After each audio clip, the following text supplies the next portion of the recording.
Bonjour ou bonsoir, selon le coin du globe où vous m'écoutez en cet instant. Je remercie le Seigneur pour cette grâce qui nous est donnée d'écouter sa parole encore en ce moment. Je voudrais que nous puissions prier pour recommander ce moment de méditation à Dieu. Seigneur éternel, merci pour ta bonté, merci pour tes compassions qui se renouvellent encore. Merci pour la grâce de la vie. Le souffle de vie est une grâce que tu nous donnes.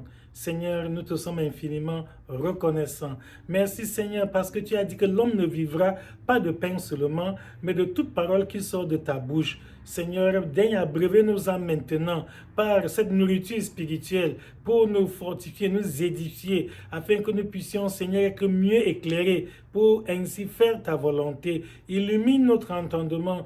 Ôte, Seigneur, les écailles de nos yeux et daigne, Seigneur, par le Saint-Esprit, nous communiquer la vraie compréhension de ta parole au nom de ton Fils Jésus-Christ. Amen. Alléluia. Comme je disais, c'est une grâce d'écouter la parole de Dieu et notre méditation d'aujourd'hui a pour thème « Cesse de limiter l'action de Dieu dans ta vie ». Cesse de limiter l'action de Dieu dans ta vie. Mon frère ou ma sœur qui m'écoute en ce moment, cette exhortation t'invite à cesser de limiter l'action de Dieu dans ta vie. Je sais que le thème est vraiment curieux, tu te poses des questions, mais qu'est-ce que ça veut dire? Oui, effectivement, lorsqu'on y regarde, on se rend compte que Dieu pouvait faire beaucoup de choses dans ta vie, mais c'est toi-même qui limites sans t'en rendre compte. Par ton ignorance, peut-être pas ta naïveté, toi-même tu empêches Dieu de faire beaucoup de choses dans ta vie. Allons dans la parole, dans le livre de Genèse, nous verrons que quand Dieu avait créé nos premiers parents, Adam et Ève, il les a mis dans un jardin de délices qu'on appelle le jardin d'Éden, où ils avaient tout à leur disposition. Ils avaient tout ce qui est nécessaire pour l'entretien, pour la vie, pour vraiment être heureux. C'est ça le plan initial de Dieu. Dieu a créé l'homme afin que l'homme soit heureux et qu'il vive en harmonie avec son Créateur. C'est ce qu'il a fait en mettant Adam et Ève dans un jardin où ils avaient tout à leur disposition et bien plus, en dehors de tout ce qu'ils avaient comme bien matériel à leur disposition. Ce qui était encore merveilleux, c'est que chaque soir, Dieu lui-même leur rendait visite. Donc non seulement ils étaient comblés sur le plan physique, mais ils étaient également comblés sur le plan spirituel. Parce que la présence de Dieu, c'est ça qui donne la paix, c'est ça qui donne la vraie joie. Tant que tu n'as pas la paix avec Dieu, tant que tu n'es pas réconcilié avec Dieu, vraiment tu peux avoir même tous les biens du monde, tu peux avoir tout l'argent, tu peux avoir tout ce que tu cherches, mais au fond de toi-même, tu sentirais qu'il y a un vide intérieur que nul ne peut combler. C'est ce qu'on a vu dans la précédente vidéo avec l'histoire de l'enfant prodigue. Nous avons dit qu'il revient à ton père. Pourquoi? Parce que cet enfant, dans son ignorance, a cru que rester près du père est ennuyeux parce qu'il n'est pas tellement libre de sortir quand il veut aller faire ses aventures sentimentales. Bon, mal lui en a pris lorsqu'il s'est retrouvé loin parce que Dieu ne force pas l'homme. Dieu nous a créés libres et il respecte ses libertés qu'il nous a données. Vous voyez, l'enfant prodigue s'étant exilé dans un pays lointain s'est trouvé dans le besoin. C'est comme ça. Chaque fois que l'homme s'éloigne de Dieu, il va être dans le besoin. C'est ce qui est arrivé à Adam et Ève. Lorsqu'ils étaient encore dans la communion avec Dieu, ils ne manquaient de rien, ils étaient heureux. Mais le jour où ils ont fait le mal, c'est-à-dire ils se sont révoltés contre Dieu. Ils sont allés à l'encontre de la volonté de Dieu en mangeant le fruit dont le Seigneur les avait défendus de toucher. Vous voyez, qu'est-ce qui est arrivé? Adam et Ève ont été chassés du jardin d'Éden. Ils ont été privés de la communion avec Dieu. Il y en a qui me demandent souvent, comme Dieu avait dit que le jour où ils en mangeront, ils mourront. Pourquoi après avoir mangé le fruit de vie, ils ne sont pas morts? En apparence, on peut penser qu'ils n'étaient pas morts parce que physiquement, ils continuent à respirer, à manger, à parler, à se déplacer. Oui, mais spirituellement, ils étaient effectivement morts. Parce que la mort spirituelle, c'est quoi? C'est la séparation d'avec Dieu. C'est lorsque vous n'avez pas la communion intime avec le Seigneur. Spirituellement, vous n'êtes plus en vie. C'est ce qui est arrivé à Adam et Ève. Et aujourd'hui, c'est lorsque tu acceptes Jésus comme ton Seigneur et Sauveur personnel, que le sang de Jésus te ramène à cette vie, à cette communion intime avec Dieu. Donc tout être humain qui se balade là dehors dans la rue et qui n'a pas Jésus. En réalité, c'est un cadavre ambulant, mais lui-même ne le sait pas, et même peut-être son entourage l'ignore. Mais la parole de Dieu nous dit que c'est lorsque l'homme est en Christ, c'est lorsque nous devenons chrétiens, nous acceptons la volonté de Dieu de nous repentir de nos péchés et de nous convertir en abandonnant le vol, le mensonge, l'adultère, la haine, la jalousie, la sorcellerie et toutes les choses semblables. C'est à ce moment-là que nous retrouvons la paix avec Dieu. Et étant réconcilié avec Dieu, notre esprit a maintenant la communion avec le Créateur. Alléluia. Et c'est à ce moment que tu peux expérimenter le vrai bonheur. C'est à ce moment que tu peux avoir la vraie paix. Tu peux avoir beaucoup d'argent, de grands biens matériels, mais tu n'es pas satisfait. Pourquoi? Parce que rien ne peut remplacer Dieu. L'argent ne peut occuper la place de Dieu dans le cœur de quelqu'un. La voiture, le diplôme, la maison, toutes ces choses que nous cherchons sont légitimes. C'est bien. C'est nécessaire d'avoir les diplômes, d'avoir les amis, des relations, d'avoir des contacts, d'avoir de l'argent, des biens et tout le reste. C'est très bien d'avoir des voitures, des maisons, des villas, des châteaux et tout, même des avions. Il y a des hommes qui ont même des jets privés. C'est tout à fait normal. Il n'y a rien de mal à cela. Mais rien de tout ça ne peut remplacer Dieu. Aucun de ces biens matériels ne peut prendre la place de Dieu dans ton cœur. Donc, on voit donc que dans le jardin d'Éden, c'est Adam et Ève eux-mêmes qui se sont privés de ce bonheur dans lequel Dieu les avait placés. Et c'est ce qui arrive à beaucoup d'entre nous. C'est ce qui m'est arrivé quand je n'avais pas encore Jésus. Et c'est ce qui t'arrive, toi aussi qui n'as pas encore Christ. Donc je t'invite vraiment à marquer un temps d'arrêt. Que ce ne soit pas une vidéo comme toutes les autres que tu as l'habitude de suivre. Vraiment, pose-toi la question que, est-ce que je suis réconcilié avec Dieu? Est-ce que j'ai la paix avec mon Créateur? Si vraiment la mort venait te prendre à cet instant, est-ce que tu es sûr que tu irais au paradis près du Seigneur? Est-ce que tu es sûr que si la trompette sonnait pendant que cette vidéo est en train de passer, pendant que tu visionnes ces vidéos, si la trompette sonnait et Jésus revenait, il descendait du ciel avec ses anges pour enlever ses élus, est-ce que tu as l'assurance de la vie éternelle? Est-ce que tu as la conviction profonde et biblique, conviction basée sur la Bible, non pas sur les illusions que les gens se font aujourd'hui, les espérances trompeuses? Non. Est-ce que vraiment bibliquement, tu as la conviction que tu seras enlevé à la rencontre du Seigneur dans les airs? Donc, cesse de limiter l'action de Dieu dans ta vie. Parfois, tu ne penses pas à Dieu. Quand tu es bien, quand tu as tes moyens, tu résous tes problèmes, tu satisfais tes désirs, tu ne penses pas beaucoup à Dieu. Mais le jour où tu es malade, le jour où tu es coincé, le jour où tu es frappé de malheur, le jour où tu as maintenant une difficulté, tu te dis, vraiment, si Dieu voyait, si Dieu existait, pourquoi Dieu laisse que les choses comme ça m'arrivent? Pourquoi vraiment Dieu permet que le monde soit plein d'injustices comme ça? Tu vois, ce n'est pas la faute de Dieu, mon frère, ma soeur. C'est ça que je voulais te faire comprendre, que c'est l'homme lui-même, que ce soit au niveau individuel et au niveau collectif des peuples et des nations, ce sont les êtres humains eux-mêmes qui se privent de la grâce de Dieu. C'est l'homme qui limite ce que Dieu peut faire dans sa vie. Dieu pouvait faire beaucoup de choses pour toi. On va lire la parole de Dieu dans le livre d'Ésaïe chapitre 59. Ésaïe chapitre 59 à partir du premier verset. Ésaïe chapitre 59 à partir du verset 1. Il est écrit, « Non, la main de l'Éternel n'est pas trop courte pour sauver, ni son oreille trop dure pour entendre. » Donc, il y a parfois, tu as des problèmes. Tu es même malade. Tu es menacé par les sorciers. Les vampires veulent te tuer. Les gens te menacent. Tu es accablé par les attaques de tes ennemis. Partout, tu as des problèmes. Même dans ton travail, même dans tes affaires. Ton commerce ne marche pas. Ton business bat de l'air. Ça dit, tu vois tes prévisions, ça ne donne pas. Au début de l'année, tu avais de très grands projets, tu avais des ambitions, mais depuis un certain temps, tu vois des blocages partout. Ça ne va pas, tu es coincé. Ce que tu espérais, tu n'arrives pas à le récolter. Et tu te demandes, mais où est Dieu? Pourquoi Dieu me laisse souffrir comme ça? Or là, le Seigneur te répond que sa main n'est pas courte pour te sauver. C'est-à-dire, Dieu n'est pas incapable, il est tout puissant. C'est-à-dire, il est omnipotent. Tout pouvoir lui appartient. Donc, Dieu n'est pas incapable d'intervenir dans ta santé physique pour te restaurer la parfaite santé, te donner vraiment le bien-être physique. Non, Dieu n'est pas incapable d'intervenir dans tes affaires, ton business, ton commerce, pour faire que vraiment tes affaires soient florissantes et que tu sois un homme riche. Dieu veut que tous nous soyons riches. Il n'y a personne que Dieu veut maintenir dans la pauvreté. Non, la pauvreté n'est pas la volonté de Dieu pour nous. Dieu n'a pas besoin, Dieu n'est pas content quand il te voit dans le manque, quand tu n'as pas le nécessaire pour subvenir à tes besoins. Mais qu'est-ce qui arrive? Ce qui arrive est que Il va nous dire le secret tout à l'heure. Donc, son oreille n'est pas due pour entendre. Parce que parfois, tu dis que on dit de prier. Mais ça, je prie, non. Je prie. Parfois, je pars à l'église, je prie. Parfois, je me mets au bord de mon lit où je prie. Quand ça ne va pas, même en rouge, je dis, mon Dieu. Quand il comme mon pied, je dis, ouais, Dieu. C'est vrai, tu pries. Beaucoup de gens prient. Mais ce ne sont pas toutes les prières qui sont exaucées. C'est ça le problème. Il dit donc que son oreille n'est pas due pour nous entendre quand nous prions. Mais ce sont vos crimes qui mettent une séparation entre vous et votre Dieu. Ce sont vos péchés qui vous cachent sa face et l'empêchent de vous écouter. Donc, voilà l'origine de nos prières non exaucées. Voilà pourquoi parfois nous jeûnons, même nous prions, nous cherchons la face de Dieu. Il n'y a pas de suite. Et tu es déçu, tu te dis, mais ça ne va pas. Peut-être la Bible ici, il y a une erreur dedans. Non, non, non. La Bible est la parole de Dieu. Mais qu'est-ce qui arrive? Il y a une barrière. Le péché constitue une barrière, un obstacle entre Dieu et toi.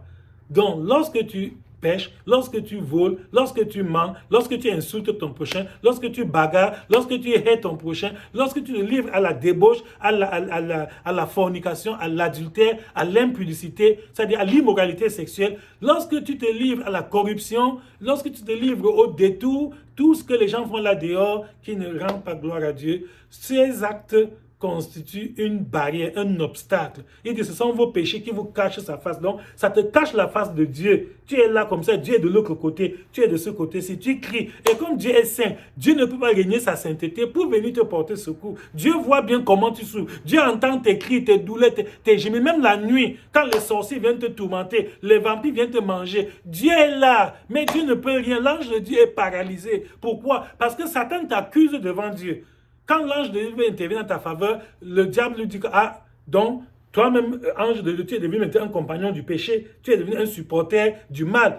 N'est-ce pas, la journée, je lui ai dit de mentir, il a menti, je lui ai dit de voler, il a volé, je lui ai dit de se poursuivre, il a fait, il a pris la femme de son prochain, il a fait. Mais maintenant, tu vas intervenir sur quelle base? Or, Somme, chapitre 34, verset 8, la Bible nous dit que l'ange de l'Éternel campe autour de ceux qui le craignent et les arrache au danger. Donc l'ange de Dieu ne campe pas autour de tout le monde, non. L'ange de Dieu garantit la sécurité uniquement de ceux qui craignent Dieu, c'est-à-dire ceux qui ont laissé le péché, ceux qui mènent une vie digne de l'évangile. Voilà mon frère et ma soeur. Donc prochainement, ça ne vaut pas la peine d'aller chez le marabout pour te faire blinder. Ça ne vaut pas de chercher les gris-gris, les talismans pour te protéger. Tout ça c'est zéro. Il y a des sorciers qui connaissent surmonter des vampires qui sont plus puissants que tes gris-gris, que les quelques écorces qu'on te donne à gauche et à droite, et c'est à prix d'argent. Tu dépenses tout ton argent pour rien. La vraie sécurité ne s'achète pas à prix d'argent. Non, la vraie protection ne s'acquiert pas avec les choses que les hommes donnent là. Tous ces artifices-là sont limités, mais la puissance de Dieu est illimité. Dieu est le Tout-Puissant. Alléluia.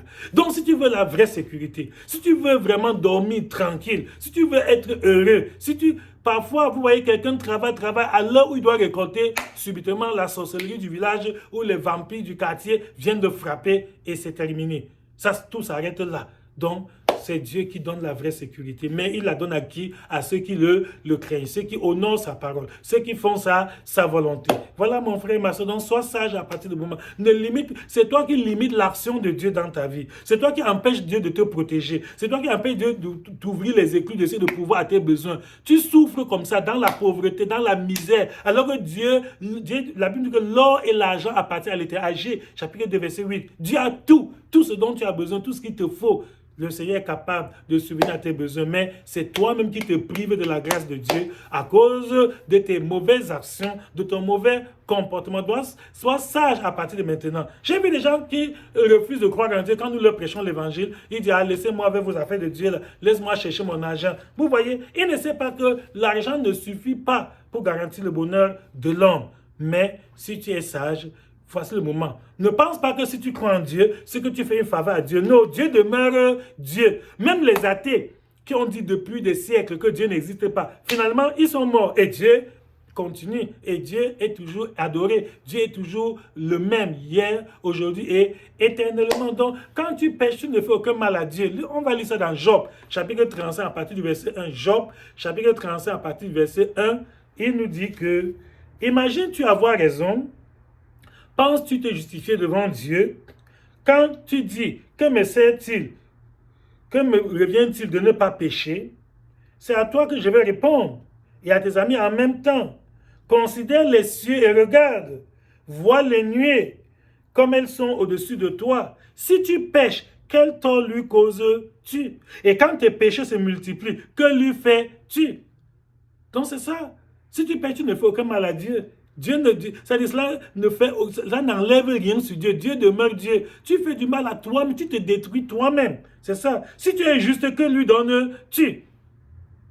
Donc, à contrario, si tu te sanctifies, si tu laisses le péché, tu ne fais pas une faveur à Dieu. Non, tu fais du bien à toi-même. Tout ce que Dieu nous interdit de faire, en réalité, c'est pour notre propre bonheur, c'est pour notre bien-être. Regarde combien de maladies dont les hommes souffrent aujourd'hui qui sont les conséquences du péché, de la mauvaise vie, de débauche, de souillure, d'adultère, d'impudicité et de prostitution qu'ils ont mené. Regarde, s'ils s'étaient sanctifiés, s'ils s'étaient préservés du mal, ils seraient en bonne santé. Bon, maintenant, quand ils s'en vont se livrer à la prostitution, qui tombe malade, ce n'est pas Dieu. Dieu reste comme il était. Et c'est toi plutôt qui souffres. Donc, quand tu te sanctifies, tu ne fais pas une faveur à Dieu. Et quand tu te livres au péché, tu ne fais rien de mal à Dieu. Il nous dit que ta méchanceté ne peut nuire qu'à ton semblable. Voilà. Donc les conséquences de ton péché vont être sur toi-même ou bien sur ton prochain. C'est ça. Donc ta justice ne peut être utile qu'au fils de l'homme. Quand tu fais le bien, ce sont que les êtres humains comme toi qui vont en bénéficier, y compris toi-même. Dieu ne paie rien. Donc, cesse vraiment de te faire des illusions, d'être orgueilleux, de penser que si tu ne crois pas en Dieu, vraiment c'est que tu as fait un grand mal à Dieu. Non, non. Tu es en train de détruire ta propre vie. D'abord, tu as combien de temps à passer sur la terre? Peut-être 20 ans, 50, 100 ans, 120 ans pour les plus robustes, ceux qui auront une longévité exceptionnelle.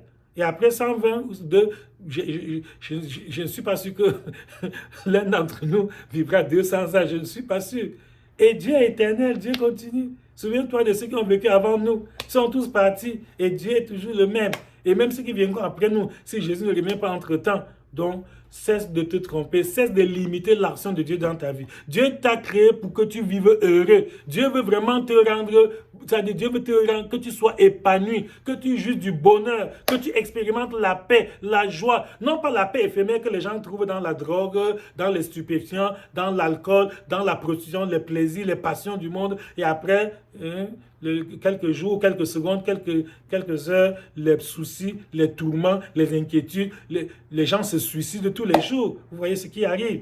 Donc voilà la vraie cause. La vraie cause, c'est-à-dire que quand tu te sanctifies, quand tu laisses le péché, quand tu fais la volonté de Dieu, c'est toi-même qui en es bénéficiaire. La sanctification est une forme de vaccination. Quand tu fuis le péché, tu es vacciné d'office contre beaucoup de maladies que les hommes attrapent dans le péché. C'est ça. Donc la vaccination est une forme de blindage. Quand tu te préserves du mal, tu es en train de te blinder. Les sorciers vont te chercher. Quand ils viendront, et c'est un vampire, essaie un peu. Oh là, la Bible nous dit que l'Éternel étend ce regard, 2 Chroniques chapitre 7 verset 9, que l'Éternel étend ce regard sur toute la terre pour soutenir ceux qui ont le cœur tout entier à lui. Donc quand tu te sanctifies, c'est les anges de Dieu qui te gardent.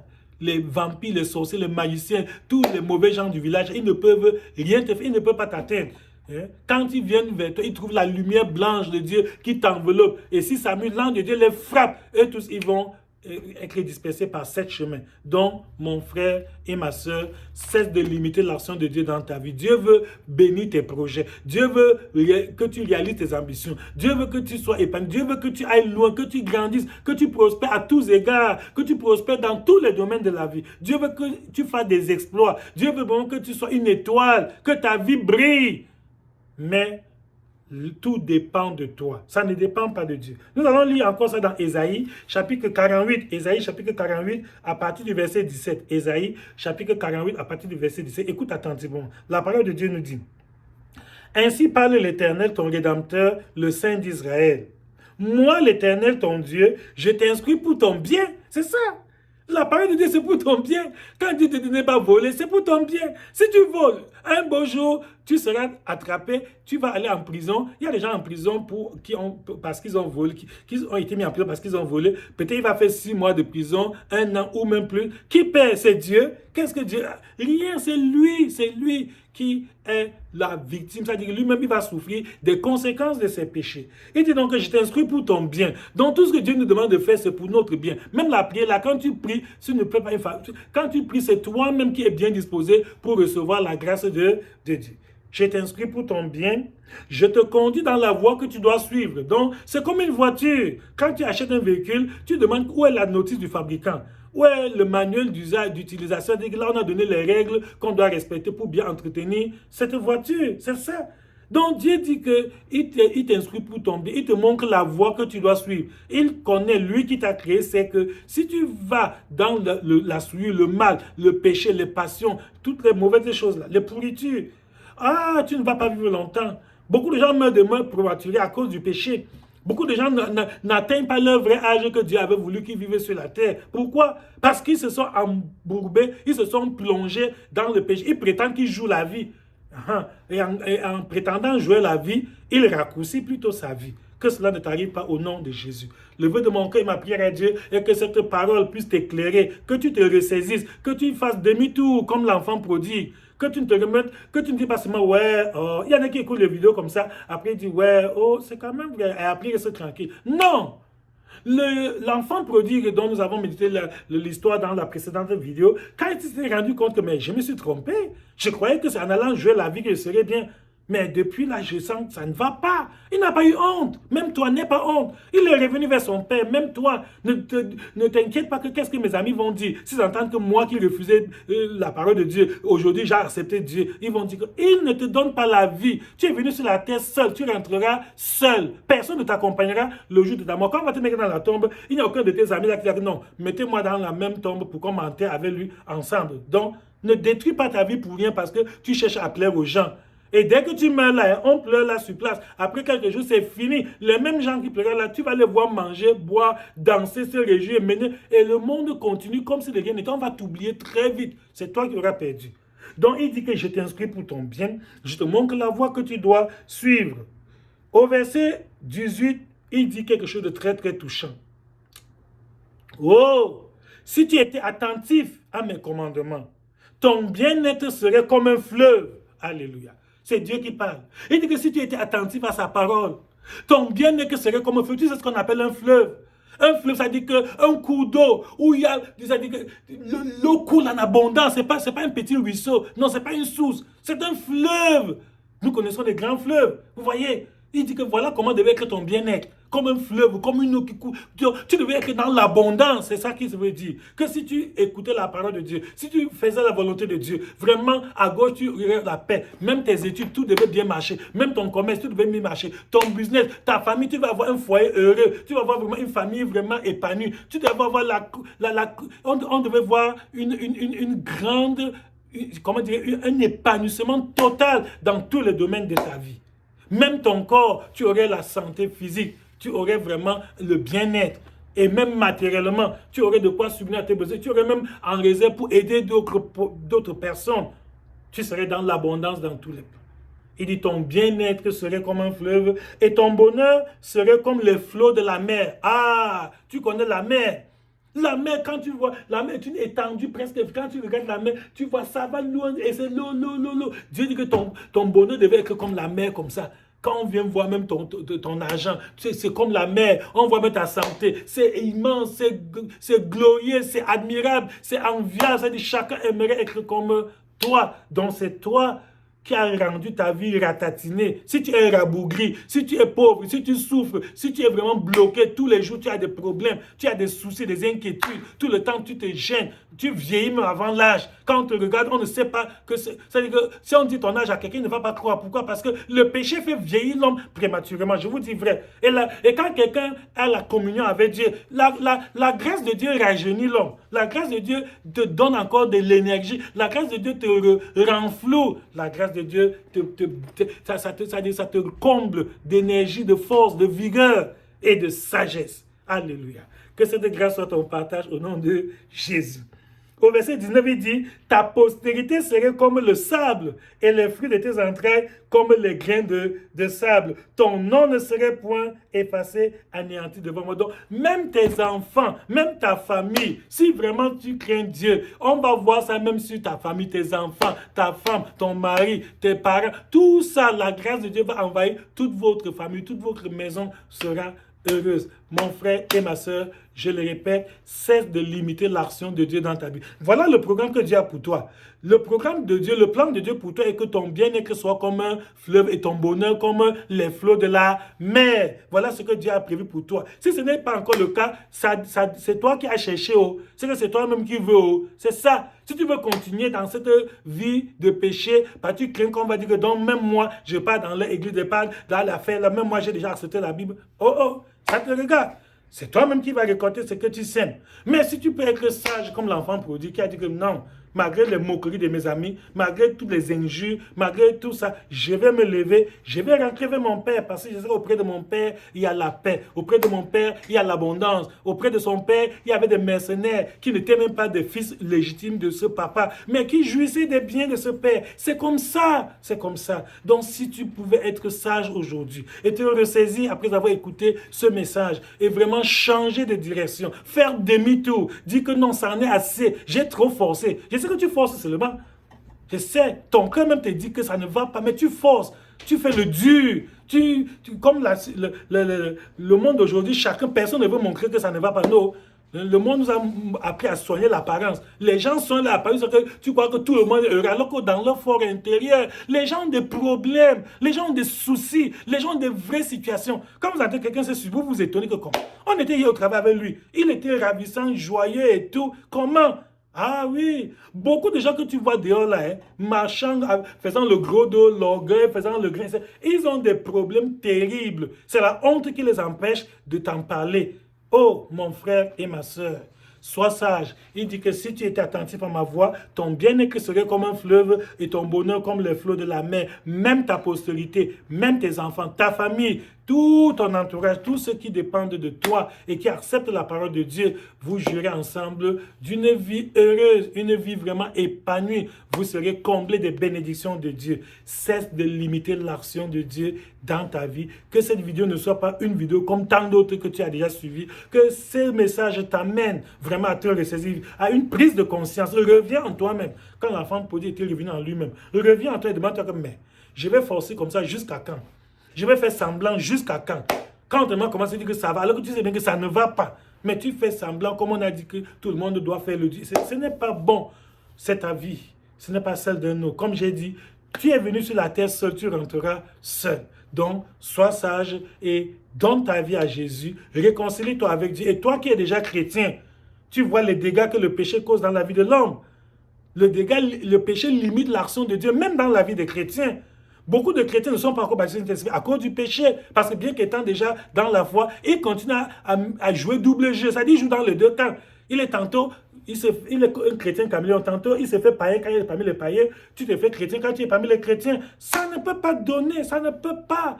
Tu vas te plaindre que je prie. Dieu ne m'exauce pas. Je jeûne. Dieu ne peut pas violer sa parole, violer sa justice pour te porter secours. Et même ceux qui sont baptisés du Saint-Esprit, il y a beaucoup en qui l'Esprit de Dieu ne se manifeste pas comme cela se devrait. Il y a beaucoup de dons du Saint-Esprit que tu n'as pas encore reçus. Pourquoi? Parce que l'Esprit de Dieu est étouffé en toi. La Bible dit n'attristez, Éphésiens 4:30, n'attristez pas le Saint-Esprit de Dieu par lequel vous avez été scellés pour le jour de la rédemption. Donc c'est un sceau divin. Mais tu peux l'attrister en rentrant dans tes vomissures, dans le même péché que tu avais abandonné. Quand tu perds ton premier amour, le Saint-Esprit n'est plus épanoui. L'Esprit de Dieu peut se manifester en toi dans toute sa plénitude. Donc, sois sage, quel que soit vraiment au niveau où tu es arrivé. Il n'est pas tard. J'ai une bonne nouvelle pour toi. Tu peux encore te rattraper. Tu peux faire volte-face. Tu peux faire demi-tour aujourd'hui. Tu peux commencer une nouvelle vie avec Jésus. Tu peux prendre un nouveau départ avec le Seigneur maintenant. Tout dépend de toi. Que cette grâce te soit accordée. Que ce message vraiment te stimule, te motive. Que ce message vraiment te délivre. Que cela t'amène à faire le pas décisif qui reste à revenir vers Dieu pour te réconcilier avec ton Créateur et ton bien-être sera comme un fleuve. Tu rendras témoignage que la bénédiction de Dieu ne fait que pleuvoir. C'est-à-dire que dans tous les domaines de ta vie, tu expérimentes comment Dieu est en train de travailler. Même Dieu va agir au-delà même de tes... Il dit dans Éphésiens chapitre 3, verset 21, que Dieu va agir au-delà même de ce que nous demandons, au-delà de ce que nous pensons. Donc, le Seigneur va t'exaucer au-delà de tes attentes. Dieu va te combler au-delà de tes ambitions. Dieu va faire des choses extraordinaires dans ta vie.